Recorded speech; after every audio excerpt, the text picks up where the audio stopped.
Special একটা recipe করে দেখাবো। আমার শাশুড়ি কিন্তু ঢাকাইয়া, তার হাতে ঢাকাইয়া রেসিপিগুলো এত পরিমাণের মজা লাগে। আর আজকে আমি দেখাবো একদম গরুর মাংস কিভাবে অল্প মশলায় মজাদার করে রান্না করা যায়। তো যাই হোক, এই রেসিপিটা কিন্তু আমি অনেক আগে যখন ভিডিও শুরু করেছিলাম তখন কিন্তু শেয়ার করেছিলাম।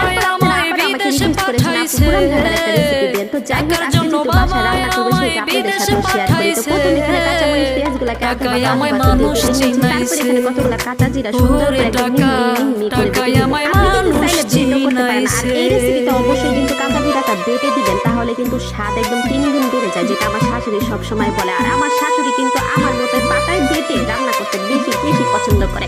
আফটার অল মজা বলে কথা, একটু মজা খাইতে হলে অবশ্যই একটু কষ্ট করতে হবে। একটু যুদ্ধ করলে ফাটাফাটার সাথে কি আসে আর যায়। তো যাই হোক, যুদ্ধ করলে বেশি বেশি করে খাওয়া যায়। তো যাই হোক, এখানে হচ্ছে আমি 1 কেজির মতো গরু মাংস নিয়েছি। আপনি কিন্তু চাইলে খাসির মাংস নিতে পারেন, মুরগির মাংস নিতে পারেন, কোনো অসুবিধা নেই। কেউ আপনাকে জেল ফাঁসি দিবেন না, আপনার যেটা মন চায় সেটা নেবেন।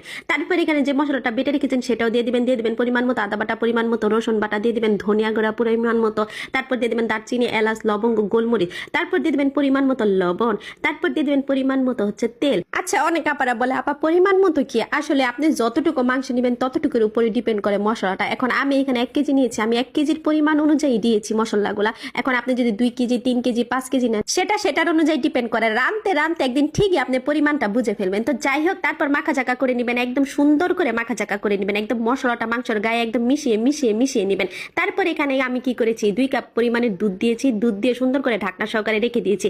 একটু পরেই দেখি একদম ঝোলটা মাখো হয়ে গেছে, মাংসটাও সিদ্ধ হয়ে গেছে। তখন আবার ঝোলের জন্য অল্প একটু পানি দিয়ে দিলাম। তারপর দিয়ে দিলাম কয়েকটা কাঁচামরিচ ভেঙে। ইচ্ছা করলে আপনি আস্তেও দিতে পারেন, আবার নাও দিতে পারেন।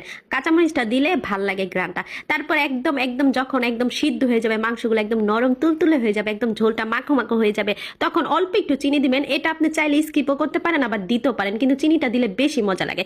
তারপর কি করবেন, একটুখানি ভাজা জিরা গুঁড়া দিয়ে একদম ঢাকনা সহকারে রেখে দিবেন 5 মিনিট। 5 মিনিট পর যেই সুন্দর গ্রান বের হবে। এদিকে আবার পর্নের জামাই তার হাতের স্পেশাল একটা সালাদ বানাইতেছে। তার হাতের সালাদ পৃথিবীর সবচাইতে বেস্ট হয় সালাদ, এত পরিমাণের মজা হয়। তো যাই হোক, এখানে আমি কি নিয়েছি সেটা তো দেখতে পারতেছেন। তারপর সরিষার তেল দিয়ে মাখা চাকা করলাম। তারপর এখানে ম্যাগি মশলাটা দিয়ে দিলাম, অল্প একটু লবণ দিয়ে ভালো করে মাখা চাকা করে নিলাম।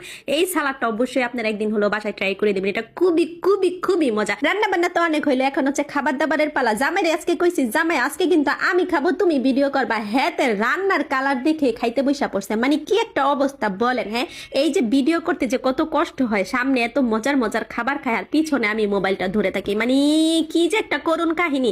আমার তো লোল পড়তে শেষ।